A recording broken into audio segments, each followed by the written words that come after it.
자이니즈 한코쿠진, 일본에 거주하는 한국인들 제일 한국인이라 부르고 있습니다. 1910년 한일 병합 조약의 체결로 인해 모든 대한제국 국민들의 국적이 일본 제국 국적으로 바뀌었고, 그 이후 많은 한국인이 취업과 유학을 위해 일본으로 이주하기 시작했습니다. 이후 일본 민간인 집단 자경단에 의해 6,000명이 넘는 제일 한국인이 숨지는 등 일본 내 차별은 이미 100년 전부터 극에 달했습니다. 1945년 8월 히로시마시와 나가사키시의 원자폭탄인 리틀보이와 팬맨이 투하되었을 때 많은 일본인들이 희생됐는데, 히로시마와 나가사키의 군수공장 등에 징용되었던 수많은 조선인들도 이때 같이 희생되었습니다. 그런데 일본 정부가 여기서 믿기지 않는 차별을 감행합니다. 전쟁 기간 동안 히로시마와 나가사키에 있는 군수공장에 강제로 징용당한 수많은 제일 한국인들이 목숨을 잃었는데도 아직까지 전혀 배상을 하지 않았다는 것입니다. 이후 전 세계의 이목이 일본에 쏠리자 140만 명의 제일 한국인을 반강제로 한국으로 돌려보냈고,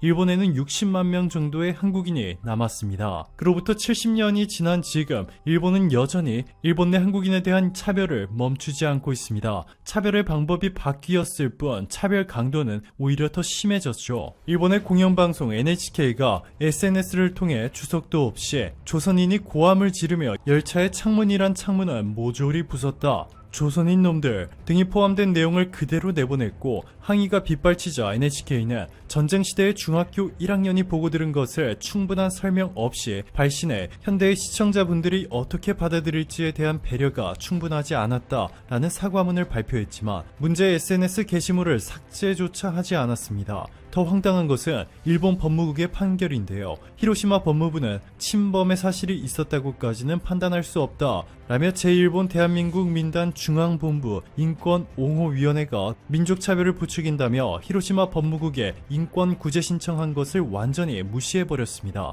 심지어 일본의 부동산 대기업인 후지주택은 한국인은 거짓말이 만연한 민족이다 뿐만 아니라 입에 담지 말아야 할 말들까지 내뱉으며 혐한 내용이 담긴 문서를 사내에 배포했습니다.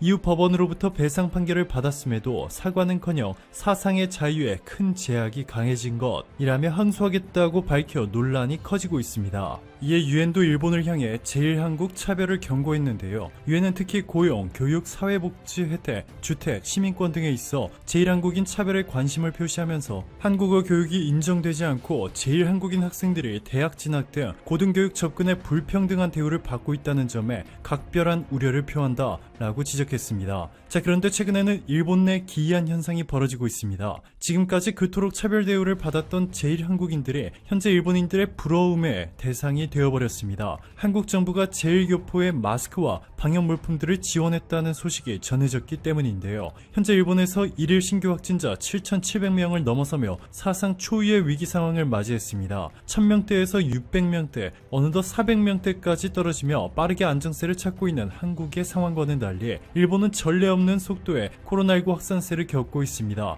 이 때문에 마스크는 물론이고 방역 물품 사재기 대란이 일어날 조짐을 보이고 있고, 최근 도쿄 등 수도권에서는 1도 사면을 대상으로 긴급 사태 선언 발령이 떨어지자 휴지를 미리 사놓는 이들이 늘어나고 있습니다. 일본 정부에서는 이렇다 할 아무런 대책도 내놓지 못하고 있어 일본인들의 가슴을 턱 막혀 답답해하는 가운데, 이렇게 한국에 거주하는 일본인들의 SNS 게시물들이 올라오면서 일본인들은 한국인에 대한 부러움을 감추지 못했습니다. 이 사진은 한 일본인이 자신의 SNS에 한국에 거주하는 중학생 딸이 학교에서 받아온 마스크, 소독액, 물티슈 등의 방역 물품들을 올렸는데 무려 2,000번이 넘는 리트윗이 발생했습니다. 이를 접한 일본 네티즌들은 확실히 한국이 일본과는 정부 대응이 다르네, 우린 겨우 면 마스크 2장 받았는데 한국은 여러가지로 정부가 노력하고 있네요, 한국 굉장하다 라며 자신들의 신세한탄과 함께 한국 정부의 방역을 극찬했습니다. 일본의 충격은 여기서 멈추지 않았습니다. 일본의 파나소닉으로부터 배터리를 전량 납품받던 테슬라가 한국의 LG화학을 선택하며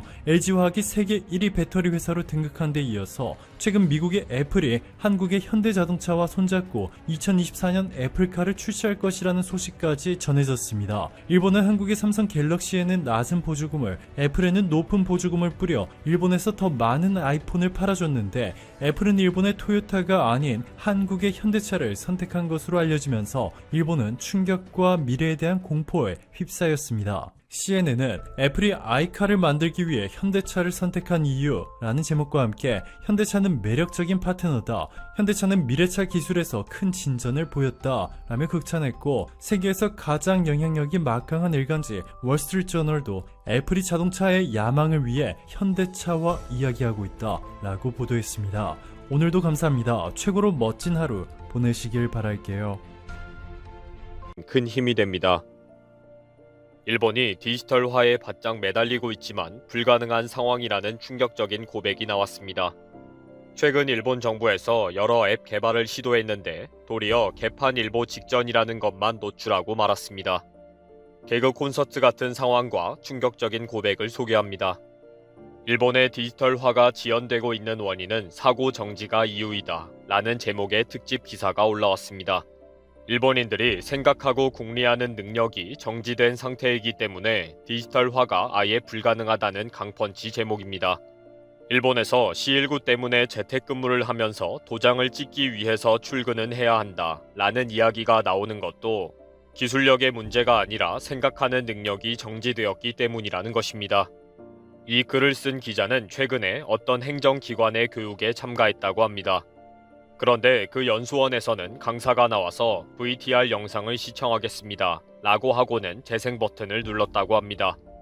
수업을 다 듣고 나니 이럴 거면 온라인으로 해도 되는데 하는 생각이 들었다고 합니다. 요즘은 특별한 기술이 없어도 유튜브나 줌으로 쉽게 쌍방향 커뮤니케이션이 가능한데 왜 일본에서는 활성화되지 않는지 이해가 안 된다고 지적합니다.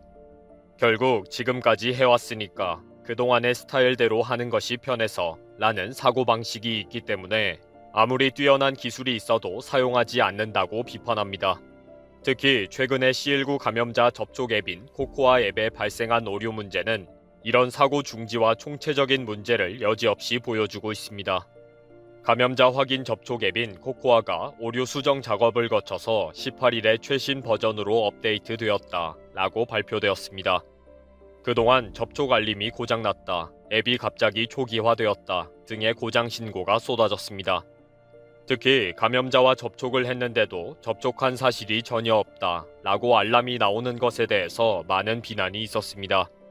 그동안 이런 오류 때문에 후생성에서는 일부 데이터가 정상적으로 통지되지 않고 있다. 임시로 하루에 한 번씩 앱을 삭제했다가 다시 설치하는 등으로 대처해달라 라고 발표하기까지 했습니다. 이렇게 코코아 앱이 출시 이후에 계속 오류가 발생하면서 도대체 언제 제대로 사용할 수 있는가 라고 궁금해합니다. 이에 히라이 타쿠야 디지털 개혁상은 문제라는 것은 영원히 없어지지 않는다 라는 철학적인 답변으로 앱의 문제를 대수롭지 않게 발언했습니다. 그리고 앱의 결함을 지적한 지 2달이 지나서야 수정 작업에 들어간 것에 대해서는 앞으로 민간 기술자와의 정보 교환을 하는 방법도 검토하겠다고 발표했습니다. 정말 굼뜬 것도 문제이지만 정확한 대책도 없으면서 횡설수설 답변으로 유야무야 대충 넘어가는 사고방식이 근본적인 문제입니다. 또 이런 횡설수설이 통하는 일본 사회가 더 큰 문제이고요. 일부 언론에서 코코아 앱의 문제점이 계속 드러나고 몇 개월 동안 그대로 방치되는 이유를 취재했습니다. 그 결과 앱 개발을 여러 회사에 나눠서 하청을 줬고 또 그 업체들은 재하청에 재하청을 준 것이 드러났습니다. 후생노동성은 퍼스널 프로레스 앤 테크놀리지의 개발 운용을 위탁합니다. 이 회사는 MTI의 운용, 보수 개발, 고객 지원 파트를, 마이크로소프트의 기술 지원을, 픽서의 클라우드 감시 업무를 각각 재위탁한 것으로 드러났습니다. 그리고 이 업체들은 작은 업무를 또 소규모 업체에 재위탁했고요. 결국 언론에서는 일본의 고질적인 병은 이권 사업을 줄줄이 나눠 먹는 다층 하층 구조라고 결론을 내립니다. 일본은 내각과 정치인들이 챙긴 이권이 있으면 후원하는 기업에게 위탁을 시킵니다. 그래서 사무비용이라는 이름으로 배보다 배꼽이 더 큰 항목이 발생하고요. 그러면 그 이권을 건네받은 기업은 적당히 떼먹고는 다시 재위탁을 시킵니다. 이런 식으로 재위탁까지 줄줄이 넘어가게 되는 방식입니다. 결국 이번 코코아 앱의 오류와 업데이트 지연 문제가 발생한 이유는 서로 책임을 미루고 의사소통이 되지 않다 보니 생겼다는 것입니다. 문제는 이런 고질적인 병폐가 사라질 기미가 보이지 않는다는 것입니다. 이 건과 줄줄이 관련되어 있기 때문입니다. 일본에서 디지털 전환이 계속 엉터리로 진행되고 있다는 사실이 문제가 되면서 과거에 있었던 대형 사건이 크게 화제가 되고 있습니다. 이 사건이 결국 일본 사회의 근본적인 문제를 가지고 있다고 보기 때문입니다. 2018년 3월에 충격적인 사건이 터집니다. 500만 명의 연금 수급자들의 개인 데이터 입력 업무를 중국 업체에 위탁했다는 사실이 발각된 것입니다. 7만 명 가까운 수급자가 소득 공제를 받지 못하고 금액도 적게 수령한 것이 문제가 되었기 때문입니다. 게다가 개인정보에 대한 오타가 86만 곳이나 발생되기까지 했습니다. 알고 보니 일본 연금기구가 500만 명의 연금 수급자의 개인 데이터 업무를 세이기획이라는 업체에 위탁을 했습니다. 이 업체는 다시 중국에 있는 중국 기업에 다시 개인정보 입력 업무를 재위탁한 것입니다. 개인정보가 중국으로 줄줄이 새어나가고 여기저기서 엉터리로 입력되고 관리된 것입니다. 이 사건도 일본 내에서 먼저 적발하고 문제가 된 것이 아닙니다.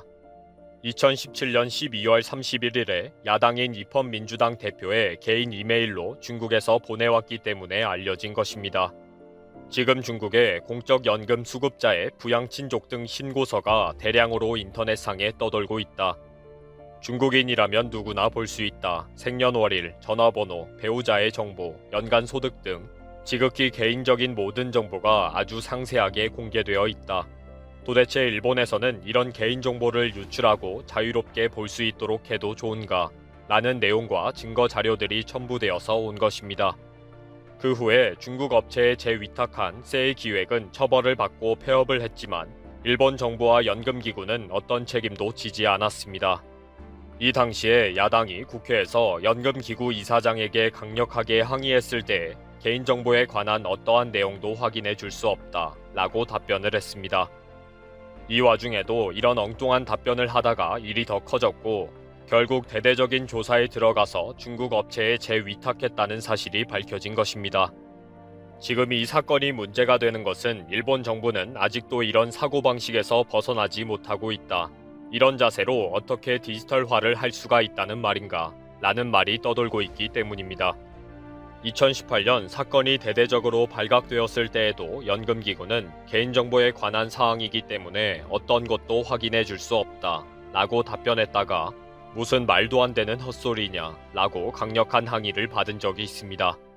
17일 국회에서의 질의에 대해서도 일본 연금기구의 미즈시 마이 사장은 올바르게 관리하고 있다. 올바르게 관리하고 있다는 것을 확인해 주는 것은 조심해야 한다. 라는 말도 안 되는 횡설수설 답변을 했습니다. 구렁이 담 넘어가는 식으로 애매모호하게 답변한 것에 대해서 야당과 언론들이 황당해했습니다. 디지털화가 되기 위해서는 마이넘버 제도가 자리를 잡아야 하고 그러기 위해서는 개인정보를 일본 정부가 관리를 해야 하는데 중국에 다 넘겨서 정리해달라고 했으니 놀랄 일이죠. 일본에는 제대로 된 기술과 시스템은 없고 오로지 하청을 주고 이것만 챙겨 먹기 요령만 발전했다고 자아 비판까지 합니다.